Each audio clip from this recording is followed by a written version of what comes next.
In this video, I'm going to show you how to put widgetable pets to sleep. To do that, let's start first by opening the app. After that, click the pets at the top and then choose any pet you want to put to sleep.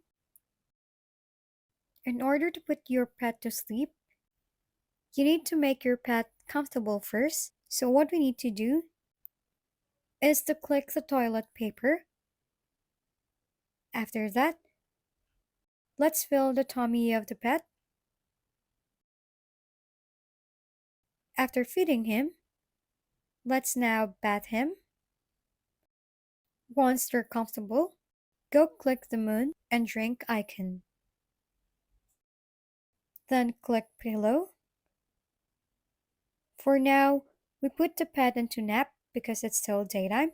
Click on start steady snap, and that's basically it.